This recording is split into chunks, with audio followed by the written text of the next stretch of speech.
지난 시간에 이어서 계속해서 죄인들을 향한 하나님의 심판, 그리고 하나님을 알 만한 것이 우리 속에 있다고 했는데 양심의 기능에 대해서 함께 살펴보도록 하겠습니다.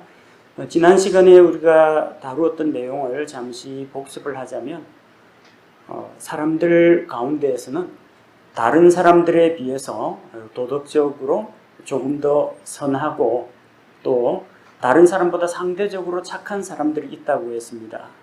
우리가 말하는 도덕주의자들입니다. 그런데 도덕주의자들은 자기 스스로 선하다고 생각하기 때문에 자기의 기준으로 다른 사람들을 판단하는 경향이 있습니다. 어떤 영역에 있어서는 도덕주의자들이 다른 사람들에 비해서 뛰어난 점이 있는 반면에 그들은 완벽하진 않기 때문에 또 다른 영역에서는 그들 역시 죄를 짓고 있습니다. 그렇기 때문에 도덕주의자라고 할지라도 하나님 앞에서 심판을 받는다는 것에는 변함이 없습니다. 차라리 자기가 죄인이라는 것을 절실히 깨닫고 고백하는 사람들보다도 스스로 착하다고 믿는 이 도덕주의자들이 복음을 받아들이기가 더 어렵다고 했습니다.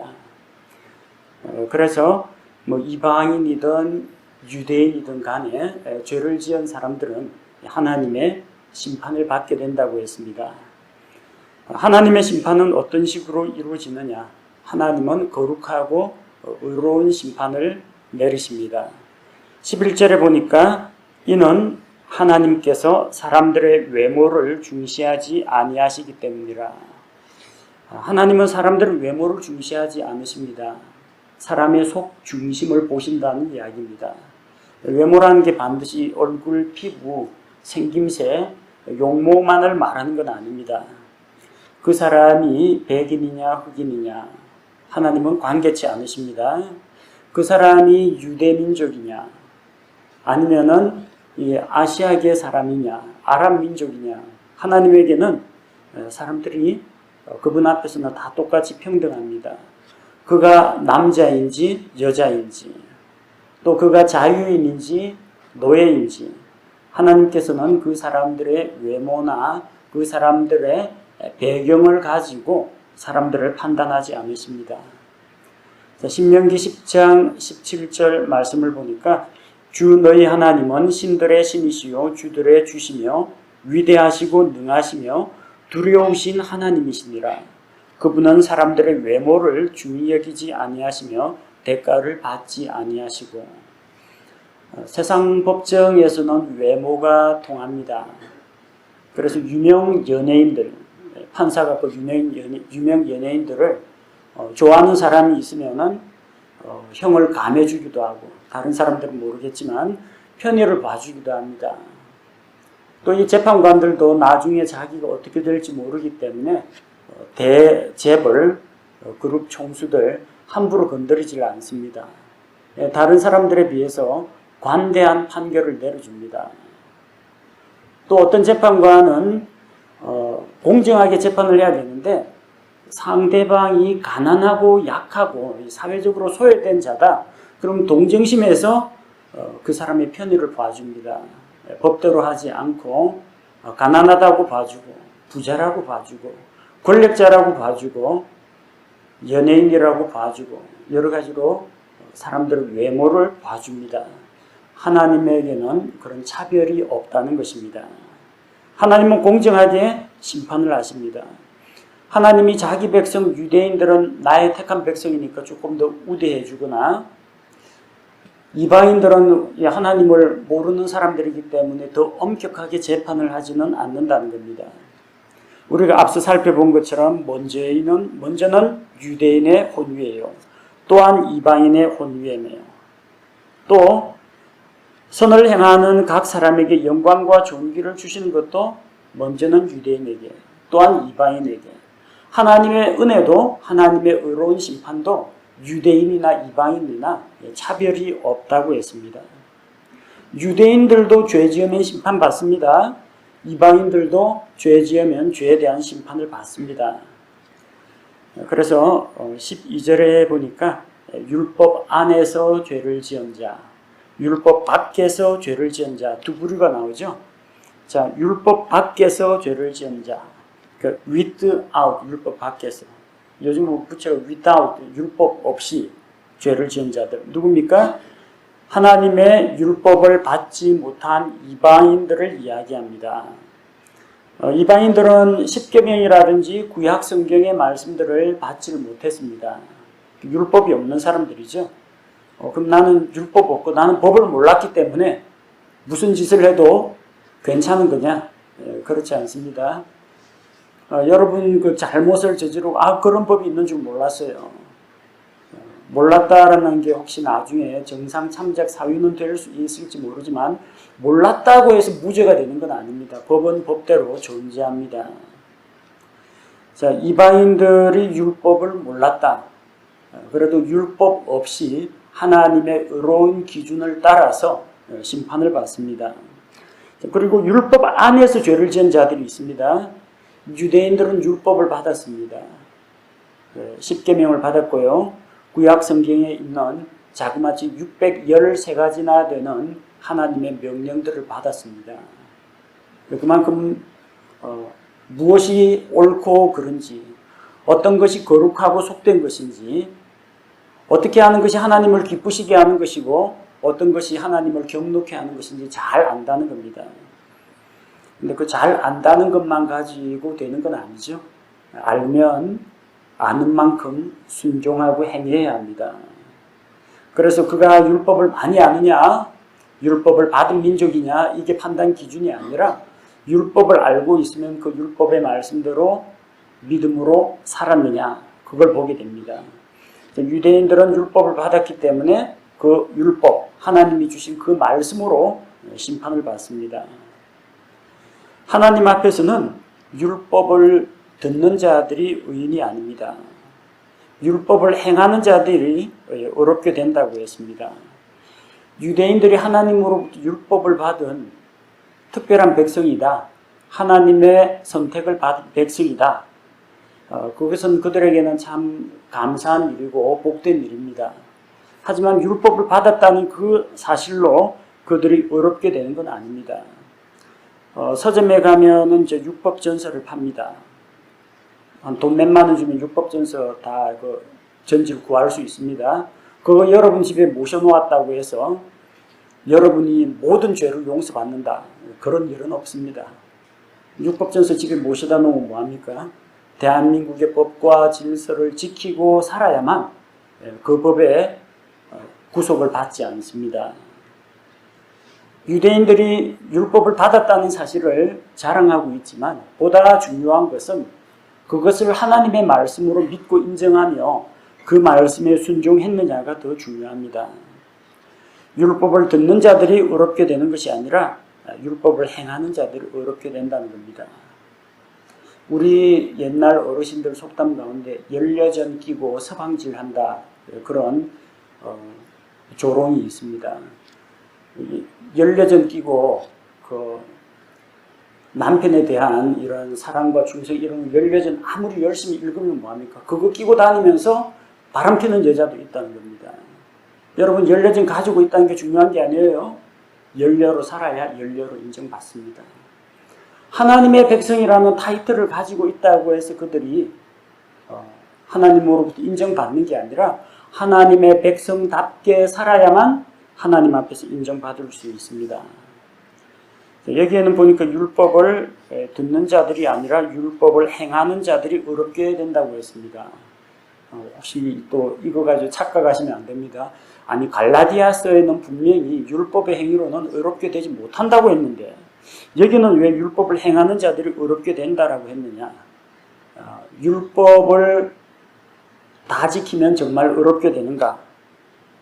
신명기 6장 25절에서 그분께서 우리에게 명령하신 대로 우리가 주 우리 하나님 앞에서 이 모든 명령을 지켜 행하면 그것이 우리의 의가 되리라 할지니라. 율법을 지켜서 얻는 의를 율법에서 난 의라고 합니다. 자, 그런데 율법에서 명령한 모든 것을 완벽하게 다 충족시킬 수 있는 사람은 이 세상에 아무도 없다는 겁니다. 율법은 일종의 그 교과서 가이드라인입니다.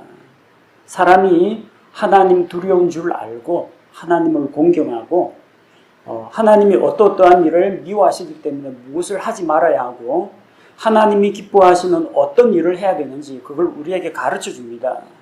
그리고 만약 우리가 그대로 살지 못하면 우리를 책망하고 정죄하는 역할을 합니다. 그래서 율법을 통해서 사람들은 죄를 깨닫습니다. 하지만 율법이 사람을 죄에서 구원해 주지는 못한다는 겁니다. 내가 무엇을 잘못했다 그것을 알려줄 뿐이지 나를 거기에서 돌이키게 해주지는 못합니다. 그 나를 잘못해서 해방시켜 주지는 못한다는 겁니다. 여러분 요즘은 자동차에 다 내비게이션 달려 있죠. 내비게이션은 내가 가야 되는 그 목적지를 향한 방향을 일러줍니다. 그건 나에게 그걸 알려주지 내비게이션이 나 대신 운전해 주는 건 아닙니다. 내비게이션 이쪽으로 가라고 했는데 내가 억지로 핸들 꺾어가지고 잘못된 길로 가면은 경로를 이탈하였습니다. 경로를 재설정합니다. 그러면서 또 새로운 길을 또 가르쳐 줍니다. 또 그것도 무시하고 가면은 계속해서 내비게이션이 잔소리를 하기 시작합니다. 하지만 내가 잘못된 길로 들어섰는데 내비게이션이 강제로 나를 잘못된 길에서 구출해다가 올바른 목적지로 데려다 주지는 않습니다. 차를 움직이는 것은 내비게이션이 아니라 안에 있는 엔진입니다.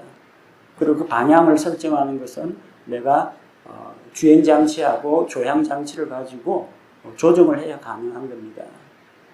율법은 내비게이션처럼 옳고 그른 것, 어느 것이 올바른 길인지를 보여줄 뿐이지 사람을 강제로 착한 사람으로 만들어주진 않습니다. 자, 율법에서 난 의로는 어렵다고 인정을 받지 못한다고 했습니다. 근데 본문에는 왜 율법을 행하는 자들이 어렵게 된다고 했습니까? 누가 율법을 행할 수 있습니까?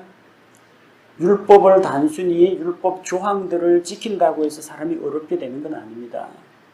구약시대 사람들은 어떻게 어렵다함을 받았습니까? 하나님의 율법의 말씀을 하나님께서 주신 말씀, 하나님의 권위 있는 말씀으로 믿었습니다. 율법의 행위가 그들을 어렵게 만든 건 아닙니다. 하나님께 대한 믿음입니다. 믿음이 나오니까 믿음에서 뭐가 나와요? 순종이 나옵니다. 율법의 행위를 말씀의 순종함으로 행하게 됩니다. 여기서 율법의 행위라는 것은 믿음이 전제된 말씀에 대한 순종을 이야기하는 겁니다.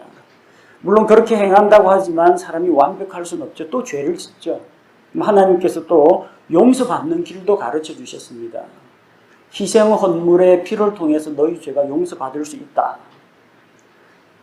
그러면 그 말씀을 믿는 사람은 어떻게 하겠어요? 죄 지으면은 양이나 염소나 송아지를 잡아가지고 하나님 앞에 말씀대로 희생물을 드립니다. 믿음으로 희생물을 드리면 용서를 받습니다. 근데 만약에 두 가지 경우를 생각해 봅시다. 하나님의 말씀이 짐승 희생물의 피로 용서받을 수 있다는 것은 믿습니다. 분명히 마음으로 믿어요. 하지만 희생 헌물을 가지고 제사장에게 나아가지 않습니다. 죄 용서 받을까요? 못 받을까요? 못 받습니다. 믿음은 있는데 믿음의 행위가 따르지 않잖아요. 관념적으로 자기가 믿는다고 생각만 하는 겁니다. 이거는 죄 용서 못 받습니다. 하나님의 말씀은 믿지 않습니다. 레위기에 기록된 제사율법은 전혀 믿지 않습니다. 아이 짐승 피가 무슨 내 죄하고 무슨 상관이고 나를 어떻게 구원해줄 믿지 않습니다.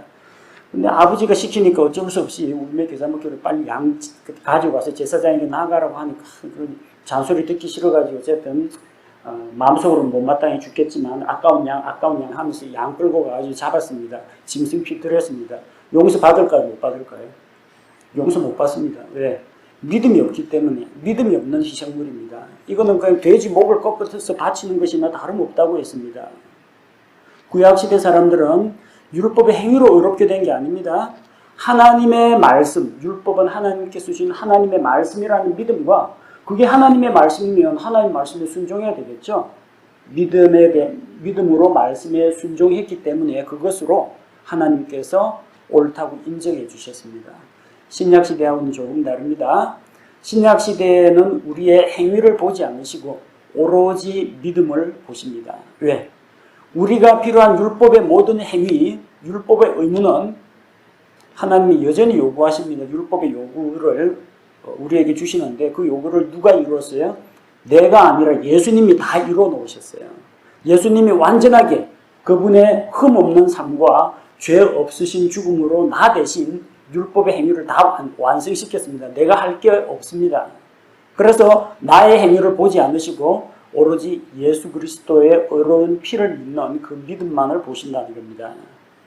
유대인들 대상으로 지금 너희 유대인들 율법을 듣는 게 하나님 앞에서 어렵다 인정받는 조건이 아니라 믿음으로 그 말씀에 순종해야 한다. 유대인들 대상으로 지금 설명하기 때문에 그 율법의 의미에 대해서 이야기하는 겁니다. 사람은 율법의 행위로 구원받지 못합니다. 믿음에서 난 의가 필요합니다. 자, 그럼 율법을 알지 못한 이방인들은 어쩌라고요?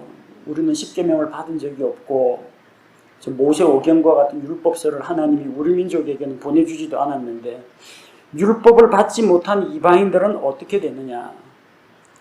이방인들도 역시 하나님께서 창조하신 사람입니다. 우리가 앞서 읽었던 로마서 1장 19절에 하나님을 알만한 것이 저희 속에 있다고 했습니다. 이방인들 속에도 하나님을 알만한 것이 있다는 겁니다. 알만한 게 있으니까 뭔지는 모르지만 죽은 다음에 어떤 내세가 있을 것이라는 것을 믿고 조상들의 무덤을 만들고 사람의 죽음을 중요시하고 또 뭔지 모르지만 어째 신이 있을 것 같기 때문에 천벌받았다 그런 이야기도 하고 죄짓지 말아야 되겠다 그런 생각도 하고 또 창조주가 누군지는 모르지만 어쨌든 조물주가 계실 것 같다 해서 잘못된 대상이긴 하지만 자꾸 어떤 신을 찾고 이런 종교적인 행위를 하는 겁니다. 사람 안에 그 절대자를 찾는 마음, 영원한 것을 추구하는 마음 이런 것이 다 있다는 겁니다. 알만한 것이 있어요. 이방인들 안에도 있습니다. 이방인들도 이 지구에 사는 한 하나님의 창조 세계를 보게 됩니다. 아침이면 해가 떠서 해가 중천에 올랐다가 서편으로 기울어지는 걸 날마다 봅니다. 사계절의 그 순환, 변화를 경험합니다. 나뭇 잎새 하나 그리고 과일 하나에 담긴 정말 깊고 오묘한 하나님의 솜씨를 보게 됩니다. 다른 거 제외하고 자기 몸의 인체 구조만 보더라도 이 얼마나 놀라운 것인지 모릅니다. 정말 하나님이 신기하게도 만드셨다. 정말 이런 감탄이 나올 정도로 하나님의 창조 세계가 하나님의 존재와 하나님의 능력과 하나님의 지혜를 선포하고 있습니다. 그래서 로마서 1장 20절에 혹시 이방인들이 저는 하나님 계신 줄 몰랐는데요. 저는 성경을 읽어본 적이 없는데요. 저는 율법을 받지 못했는데요. 이런 변명을 하면은 로마서 1장 20절 No excuse. 변명할 수 없습니다. 예외가 없습니다. 하나님 앞에 항변할 수가 없다는 겁니다. 하나님이 사람 안에 하나님을 알만한 것을 주셨고 지각을 주셨고 또 창조 세계를 통해서 자신을 계시하셨기 때문입니다. 율법이 없는 이방인들도 자기 안에 있는 본성을 통해서 율법에서 요구하는 어떤 행위를 하기도 합니다. 꼭 십계명에서 거짓말하지 말라, 살인하지 말라, 간음하지 말라 유대인들만 지키는 게 아닙니다. 십계명 받지 못한 저 아프리카 부족 같은 데도 남의 거 도둑질하면 거기서 처벌을 받습니다. 남의 아내와 간음을 하면요 역시 그 부족에서 형벌을 받습니다. 모세 오경도 없고 십계명도 없는데 세계 공통적으로 거짓말, 사기꾼, 도둑질, 살인, 간음 이거 다 나쁘다고 해서 조금 형태나 아니면은 형량은 조금 다를지 모르겠지만 어쨌든 보편적으로 이게 법전에 다 들어가 있습니다. 나쁘다는 걸 압니다. 어느 사회에서나 이런 것들을 죄로 규정하고 있고 처벌하고 있습니다. 그건 뭘 말하느냐 하면 세상에 있는 모든 사람들의 마음속에 어떤 공통분모가 되는 도덕률이라는 게 있다는 겁니다. 그걸 다른 말로 양심이라고 부릅니다. 이방인들도 비록 율법은 없지만 본성을 통해서 율법 안에 있는 것들을 행합니다. 사람은 하나님의 형상을 따라 창조되었습니다. 아담의 범죄로 인해서 그 형상이 일그러진 형상이 되긴 했지만 하나님의 선하심과 거룩하심, 하나님의 사랑 이런 온갖 좋은 형상을 따라 만든 사람에게는 이런 하나님의 속성 성품들이 남아 있습니다. 그래서 이런 것들에게서 어긋나는 것들은 죄, 부도덕한 것으로 간주하는 것입니다. 이방인들이 율법이 없다고 할지라도 하나님이 주신 본성, 마음속에 있는 그 양심의 법, 이것이 그들에게는 율법과 마찬가지 역할을 한다는 겁니다. 그래서 15절에 그 양심의 존재에 대해서 언급하고 있습니다. 이런 사람들은 또한 자기 양심이 증언하며 자기 생각들이 서로 고소하고 변명하는 가운데 자기 마음속에 기록된 율법의 행위를 보이느니라. 양심이 증거합니다. 양심이 무엇인가? 국어사전에 찾아보면 사물의 가치를 변별하고 자기의 행위에 대하여 옳고 그름과 선과 악의 판단을 내리는 도덕적 의식이라고 했습니다. 사람이면 누구나 이런 양심을 가지고 있습니다. 여러분 어린 시절 만화책이라든지 아니면 만화영화 보면은 가끔 뭐 이런 대목이 나옵니다. 주인공이 뭔가 자기를 유혹하는 어떤 대상을 보았습니다. 그게 음식일 수도 있고 돈일 수도 있는데 그럼 갑자기 여기서 펑펑 하면서 이쪽에는 천사가 나타나가지고 안 돼! 그러면 안 돼! 그건 나쁜 짓이야. 그리고 이쪽에는 그 꼬리에 그 화살표 꼬리가 달려있고 그 까만색 그리고 삼지창 들고 있는 시커먼 악마가 괜찮아. 그 정도는 괜찮아. 다른 사람들도 다 하잖아 하면서 죄를 지으라고 부추깁니다. 마음속에서 갈등이 생기죠. 그래서 한쪽에서는 죄에 대해서 정죄를 하고 한쪽에서는 자기 행위를 정당화시켜 줍니다. 이런 갈등 가운데에서 이제 어느 쪽에 이제 귀를 기울일 건가? 마음속에서 법정 공방전이 벌어지는 겁니다. 성경에 뭐라고 했습니까? 이런 사람들은 또한 자기 양심이 증언하며 자기 생각들이 서로 고소하고 변명하는 가운데 자기 마음속에 기록된 율법의 행위를 보인다고 했습니다. 우리 안에 있는 양심이 내가 어떤 생각을 하거나 어떤 행위를 할 때 거기에 대해서 내가 나 자신을 스스로 고소하고 때로는 변호하거나 방어하고 판단하는 이 마음의 법정, 바로 이것이 양심입니다. 양심은 하나님께서 사람들의 마음속에 새겨놓으신 율법이라고 할 수 있습니다. 그래서 양심은 중요합니다. 유대인들도 양심이 있고 이방인들도 양심이 있습니다. 율법은 없다고 할지라도 마음에 새겨놓은 하나님의 법인 양심이 있기 때문에 옳고 그른 것을 압니다. 이것이 죄가 되는지 죄가 아닌지 스스로 알 수가 있습니다. 양심은 어떤 역할을 하느냐? 무엇이 옳고 그른지 판단하고 분별합니다. 또 만약에 죄를 짓거나 죄의 유혹을 받고자 할 때 경고를 주거나 우리가 잘못했을 때 마음을 찌릅니다. 그리고 찔러서 사람을 아프게 합니다. 우리가 그걸 가리켜서 양심의 가책을 느낀다고 합니다. 아메리카 인디언들 한 부족에서 양심에 대해서 이렇게 정의를 했습니다. 내 가슴 속에 세모난 각진 세모볼의 모양의 어떤 것이 있는데 그게 뱅글뱅글 돌아간답니다. 내가 잘못하면 이게 빨리 돌아가지고 내 가슴 속 마음을 흡입한다고 합니다. 근데 나중에 이게 하도 내가 나쁜 짓을 많이 하면 점점 이게 닳아져가지고 삼각형이 아니라 동그랗게 된다고 합니다. 그때부터는 나쁜 짓을 저질러도 마음이 아프지 않게 된다고 합니다. 그 인디언들의 말을 그들의 표현을 그대로 옮기자면 그렇습니다. 무슨 이야기냐면요. 마음속에 그 옳고 그른 것에 대해서 판단하고 양심의 가책을 느끼게 하는 기능을 하는 양심이라는 게 있는데 그게 우리를 찌릅니다. 잘못할 때, 죄를 지을 때마다. 근데 자꾸 죄를 짓고 또 내가 자꾸 죄하고 타협을 하다 보면요, 내 양심의 수준이 점점 낮아진다는 겁니다. 그래서 웬만큼 나쁜 짓을 하더라도 그 다음부터는 양심이 무뎌져 가지고 그것이 죄인지 아닌지 못 느끼게 된다는 겁니다. 그리고 이전에는 통렬한 아픔을 느꼈는데 나중에 습관적으로 죄를 짓다 보면은 자기도 모르게 그냥 적당하게 타협하고 넘어감에 따라서 양심이 무뎌지는 것을 그렇게 설명을 하고 있습니다. 그래서 사람들 가운데 이 양심을 아주 대단한 그 자기의 절대 기준으로 삼는 사람이 있습니다.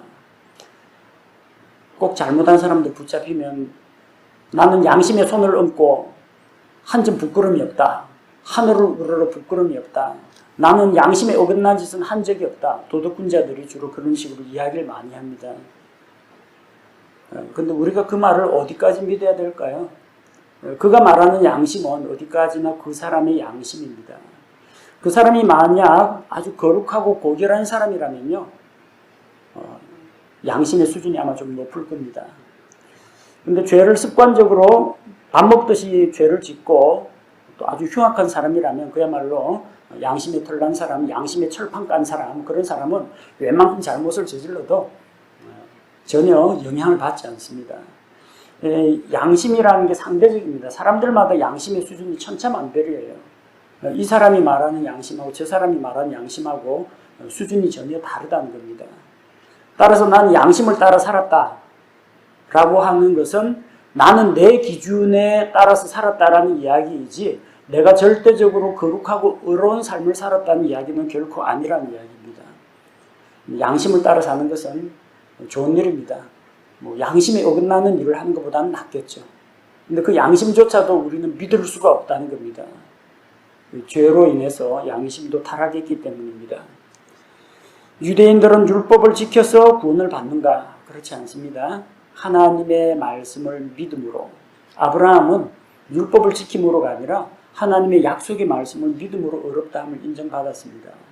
그리고 그 믿기 때문에 하나님의 말씀에 따라서 희생물을 드렸고 하나님의 언약에 따라서 자기와 아들들에게 할례를 행했던 것입니다. 믿음이 있으면 말씀에 대한 순종이 따라가는 겁니다. 자, 이방인들은 율법이 없지만 양심을 따라 살면 구원을 받는가? 그렇지 않습니다. 양심대로 살면 양심적인 사람은 될 수 있을지언정 거룩하고 의로운 사람은 될 수가 없습니다. 물론 이제 선한 양심을 가지고 양심의 목소리에 귀를 기울이는 것은 우리 모두에게 필요합니다. 하지만 그게 우리를 어렵게 만들어주진 않습니다. 사도 바울이 사람들 앞에서 간증할 때 사도행전 24장 16절에 이 소망 속에서 나는 하나님과 사람들을 향하여 항상 양심에 실족하게 하는 일이 없도록 스스로 힘쓰나이다. 그가 말하는 양심은 어떤 양심입니까? 그는 예수 그리스도를 믿고 의롭게 되었습니다.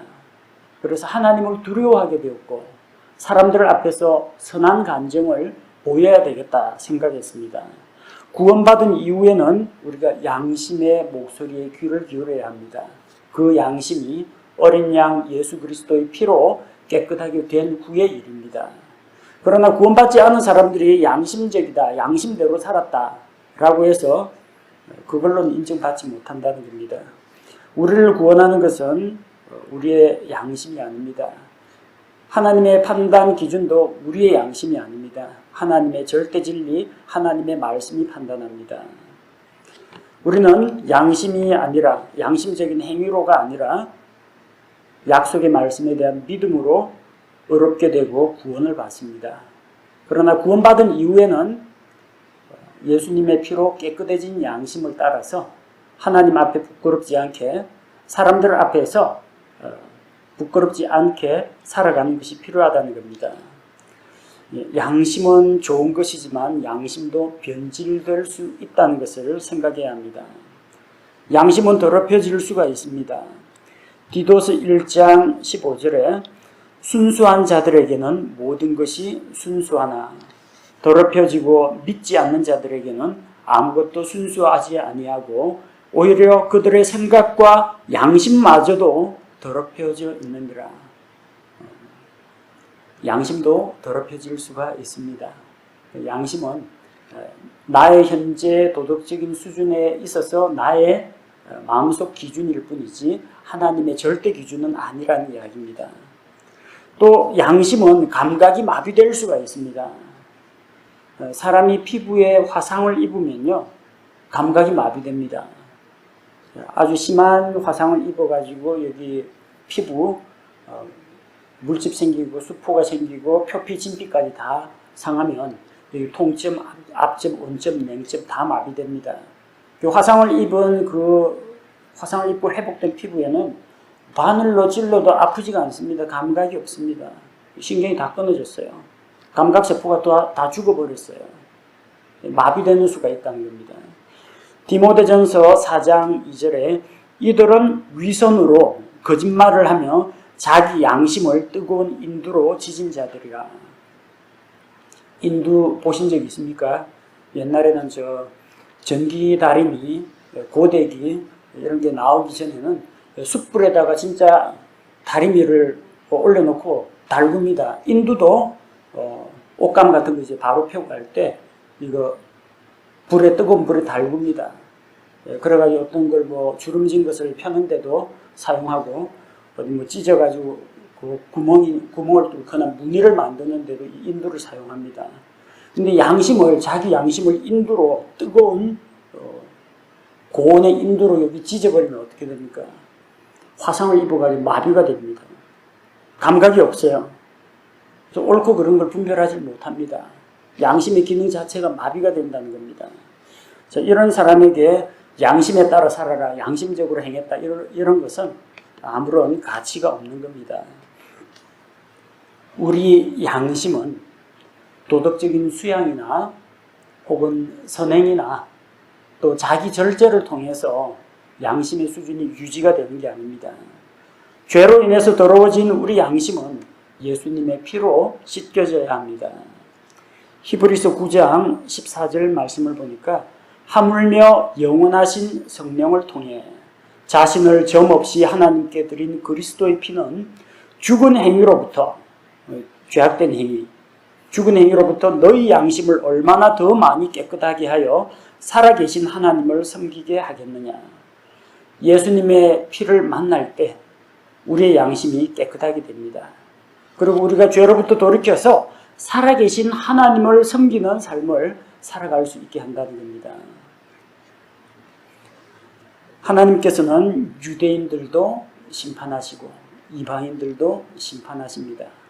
유대인들은 율법을 받았으니까 그들이 받은 율법에 따라서 하나님의 말씀을 따라 심판하고, 이방인들은 하나님께서 그들 안에 하나님을 알만한 것도 주셨고 또 마음속에 새겨진 하나님의 율법, 양심도 주셨습니다.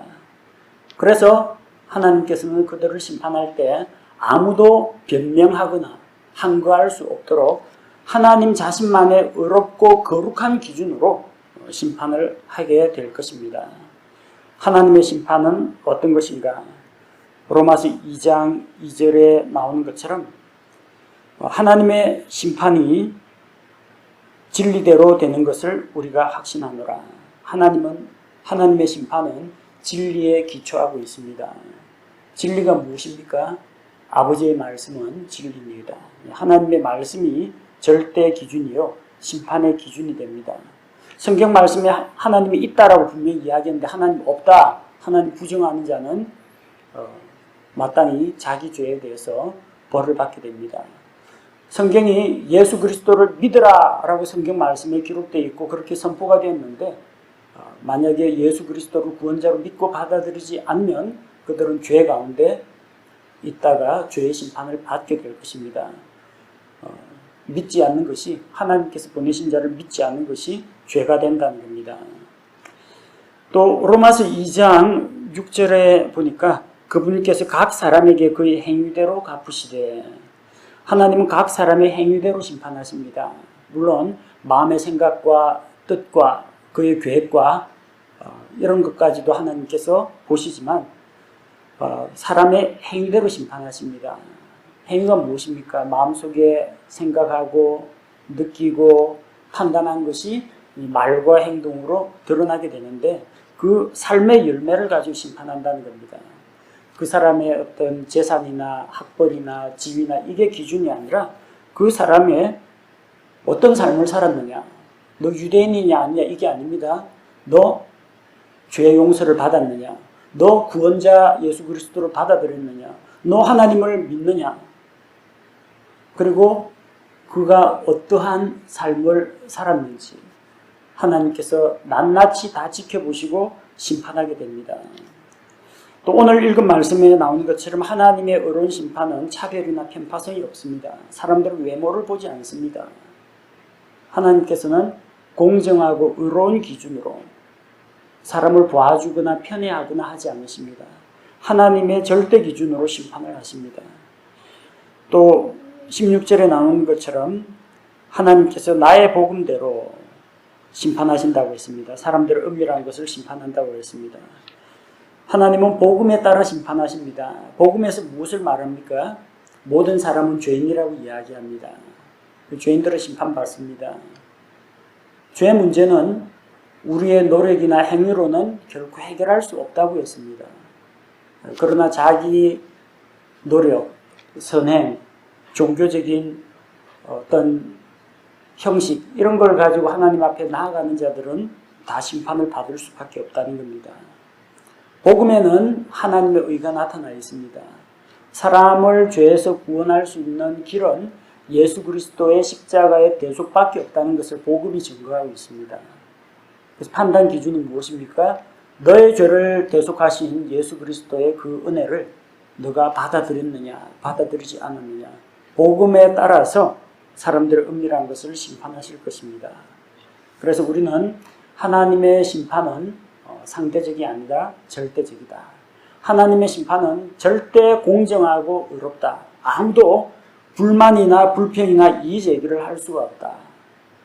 하나님의 심판은 의로우신데 죄에 대한 엄중한 심판 가운데에서도 그 심판과 형벌을 피할 수 있는 길을 복음에서 제시하셨다. 우리가 이것을 알 수가 있습니다. 하나님은 사람 안에 하나님을 알만한 것을 주셨고 또 마음에 있는 마음속에 하나님께서 새겨주신 율법, 양심을 주셨습니다. 사람이 양심을 따라 사는 것은 중요한 일이긴 하지만 양심적인 행위가 사람을 죄로부터 구원하지는 못합니다. 거룩하신 하나님의 기준은 죄로 인해서 더럽혀진 우리 양심보다도 수준이 훨씬 높습니다. 사람의 양심은 때에 따라서 또 자기 도덕 수준에 따라서 얼마든지 달라질 수가 있고 때로는 오염되고 변질될 수도 있기 때문에 양심을 절대 기준으로 삼아서는 안 됩니다. 우리는 오로지 하나님의 말씀, 하나님 그분의 거룩하심 그것만이 우리의 절대 기준이 되는 것입니다. 구원받은 성도들은 예수님의 피로 말미암아 자기 양심을 깨끗하게 한 후에 선한 양심을 굳게 붙들고 양심대로 살아갈 필요가 있습니다. 디모데전서 1장 19절 말씀처럼 믿음과 선한 양심을 붙들라. 어떤 자들이 그것을 버리고 믿음에 관하여는 파손하였느니라. 예수님을 믿고 구원받았죠. 구원받았으니까 이제 마음대로 살아도 된다. 구원받았으니까 최소한 지옥은 안 갈 거니까 그런 식으로 생각하면 안 됩니다. 믿음과 뭐가 필요해요? 선한 양심, 예수님의 피로 깨끗하게 된 선한 양심을 따라서 선한 삶의 간증을 드러내야 합니다. 구원받고 회개한 증거를 삶 가운데에서 말과 행실로 하나님과 사람들 앞에서 증거할 수 있어야 합니다.